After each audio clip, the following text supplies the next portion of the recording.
साहिब की जय। विश्व वंदनीय संत सम्राट बंदी छोर सदगुरु श्री कबीर साहब जी, मेरे हृदय मंदिर के आराध्य परम पूज्य सदगुरु श्री मान साहब जी, पूजा के योग्य सभी संत समाज, मैं चरण कमलों में सिर झुका के त्रिवार बंदी करता हूँ। बोलिए श्री सदगुरुदेव की जय। सदगुरु श्री कबीर साहब जी पूरे त्यागी वैरागी अखंड बाल ब्रह्मचारी थे। सपने में बुरा भाव सदगुरुदेव के अंदर नहीं था। अब लोग कहते हैं कि आप तो उस समय थे नहीं, तो पता कैसे चला? पारखी संतों के द्वारा ही पता चलता है, और वर्तमान में उनका सदग्रंथ बीजक सामने है। लेखनी के द्वारा भी पता चलता है, और अभी तक उनकी परंपरा चली आ रही है। इससे पता चलता है कि सदगुरु श्री कबीर साहब ने जीवन में कोई भी बुरा कर्म नहीं किया। और जो लोग सदगुरु श्री कबीर साहब जी को चमत्कारी से जोड़ रहे हैं, ये सब इनकी भूल है। ऐसा बीजक में कहीं भी नहीं है कि सदगुरु श्री कबीर साहब ने कोई चमत्कारी दिखाई है। साहब तो सभी प्रकार की चमत्कारियों से अलग थे, भुलावे से अलग थे, धोखा देने से अलग थे। किसी को भी बातों में देकर के अपनी तरफ झुकाते नहीं थे। सत्य न्याय निर्णय की बात को मान करके जो जुड़े वो जुड़े। जबरदस्ती नहीं करते थे साहब। अच्छे विवेकी पारखी विचारमान संत थे। जब उन्होंने ईश ब्रह्म आत्म परमात्मा को नकार दिया, तो किसको स्वीकार करेंगे? जो ईश ब्रह्म आत्म परमात्मा पूरे संसार ने जो खसम माना था, उसको सदगुरु श्री कबीर साहब ने नकार दिया। तो ये भूत चुड़ैल डाकर साहब ने क्या चीज है उनके सामने? इसलिए सदगुरु श्री कबीर साहब का उपदेश है, उनका आदेश है सदग्रंथ बीजक। बीजक में सदगुरुदेव ने सबको आदेश दिया कि हे मनुष्य, अपना अपना सुधार करो। और जब अपना अपना आप सुधार करोगे, सभी प्रकार की मानंदी को त्याग दोगे, तो आपको कोई भी सारे संसार में परास्त नहीं कर सकता। आप सदा जीते रहोगे, कभी हारोगे नहीं, आपकी जीत होगी। हारता कौन है? जो पक्ष लेता है। पक्ष लेने वाला सदा हारता है। वेद पक्ष, शास्त्र पक्ष, पुराण पक्ष, देवतन का पक्ष, बड़े बड़े लोगों का पक्ष, स्त्री का पक्ष, ये सट पशु माने जाते हैं।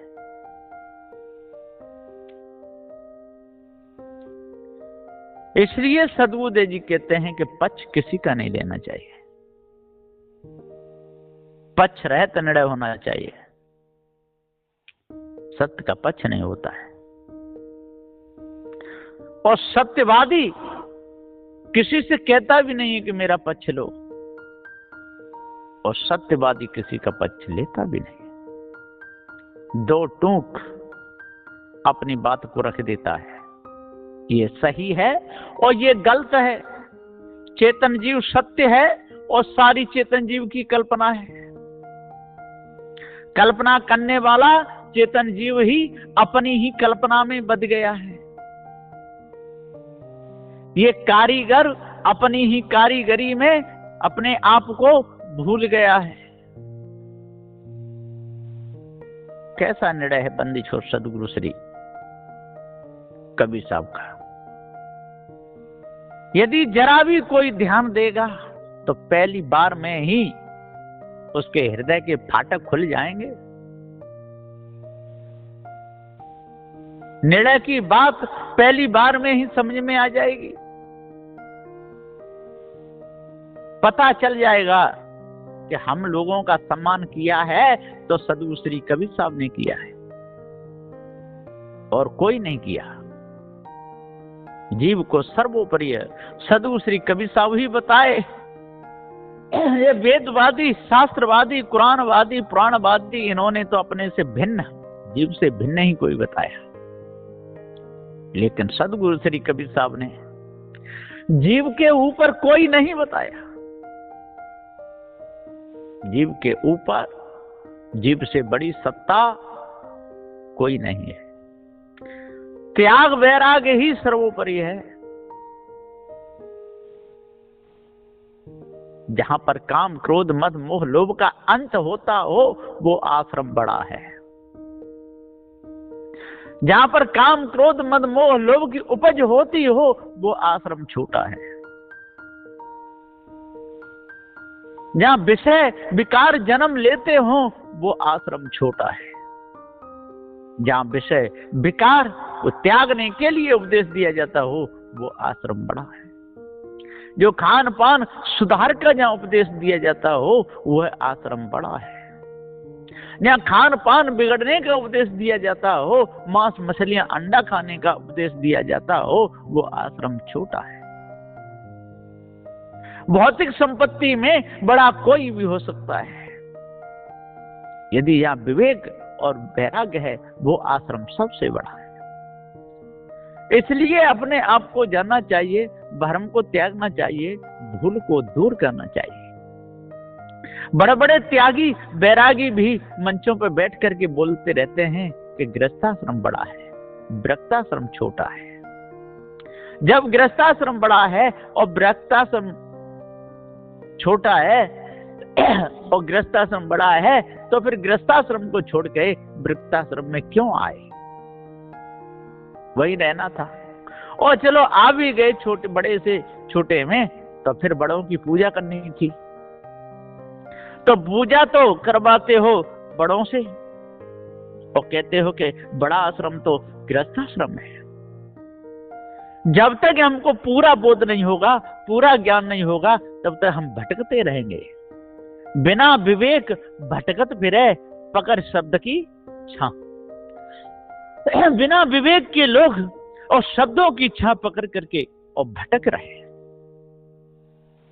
इसलिए सदगुरु श्री कबीर साहब जी पुकार करके समझाते हुए कहते हैं कि भैया शब्दों की छां पकड़ करके अब भटको मत। अटकन भटकन लटकन से क्या मिलेगा? इधर अटकोगे तो उधर भटकोगे और अटक के भटक करके और मां के पेट में लटकोगे, बचोगे नहीं। ये अटकन भटकन लटकन बहुत बुरी बीमारी है। इसमें सारे संसार के लोग और भूल गए हैं। सदगुरुदेव जी कहते हैं कि जो आत्मा आपने माना ये आपकी कल्पना है। आत्मज्ञान को सारे संसार के लोग महत्व देते हैं जो कि झूठ है।